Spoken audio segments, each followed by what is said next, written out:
Right, so that's the briefing there. And China-made testing kits, especially the rapid testing kits, showing wide variations, have been halted for now. And also adding about the stigma that is being related to the patients to ensure that they are not stigmatized further. Now, in fact, moving on, my colleague Preeti Chaudhary spoke to Rajasthan Deputy Chief Minister Sachin Pilot. Listen into this conversation.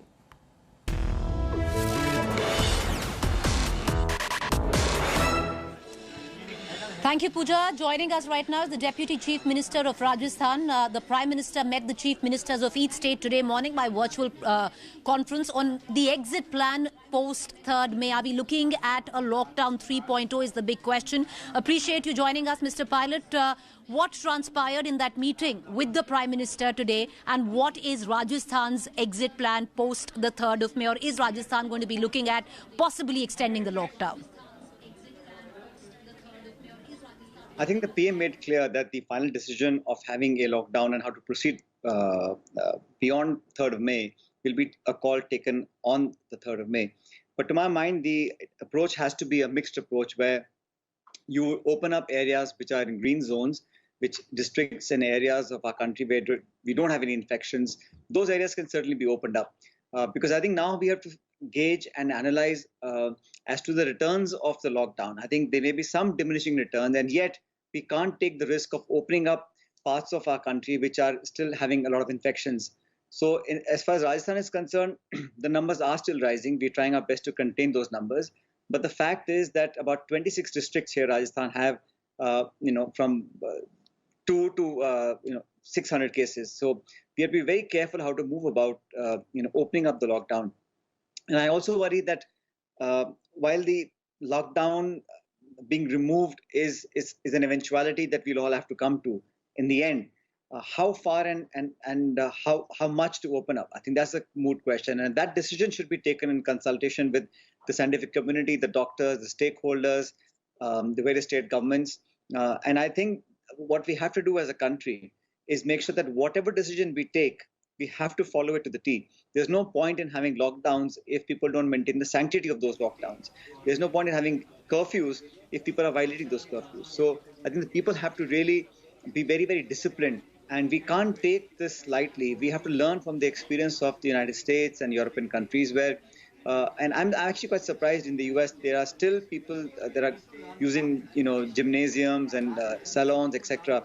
But in India, certainly with our density of population, we really can't afford to take that risk. Mr. Pilot, if you focus on Rajasthan, it is an economy which is largely rural. How is the state of Rajasthan post 3rd of May balance the economic cost with possibly the human cost of this pandemic?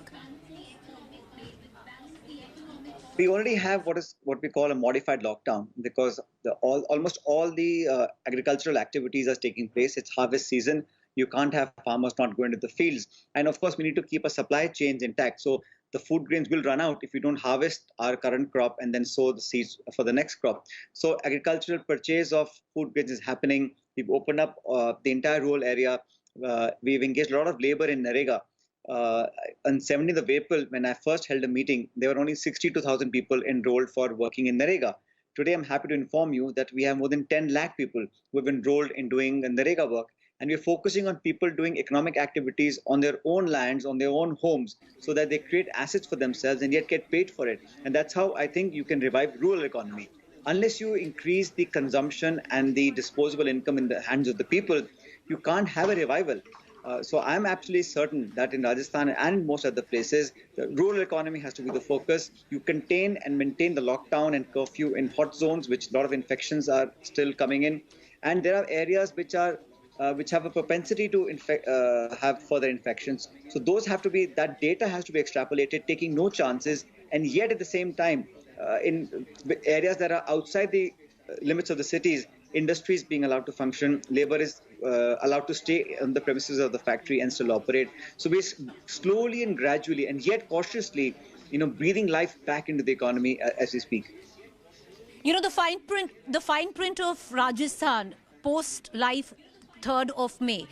You talk about distinguishing between green zones and red zones, opening up the green zones, but in terms of the industries, and you have certain centers like Bhilwara is a textile district. So how are you going to be opening up these industries? Are you opening public transport, especially where the state is concerned? You know, that's a very tough call to take because we need to get our industry back into functioning. We have to make sure that they adhere to all the precautions that we have mandated. Both Government of India and our government is mandating social distancing, personal hygiene, washing of hands. We've also thought of extending the shift of work from 8 hours to 12 hours. That involves less movement of labor and more productivity per shift. So we're looking at all these creative ways to nuance our policies so that we can get the most out of our workforce with the least possible risk to their health. Don't forget that the first job of any government is to make sure that our citizens, our people are healthy and are safe. That has to be a top priority. And yet the economic cost will take its toll. How much longer can the country like India be under a lockdown like this? So we have to start opening up. And I think that's the broad consensus that perhaps came about in the PM's meeting with the chief ministers of various states. And every state is different also, Preeti, because what might work in the Northeast may not work in southern India. What is important for us in the heartland may not be so crucial for a coastal state. So we have to look at states, and within states there are different districts which have different topography, different demography, different response to the coronavirus, different capacities of healthcare infrastructure. Keeping all these various inputs in mind, we have to take a very calibrated approach on how to go about partially opening up the economy so that people have a sense of security. And don't forget, 83% of our workforce is in the unorganized sector, and those people live, hand to mouth, earn every day, feed their families every day. So our top concern has to be the lives and the hunger that these people are facing throughout India.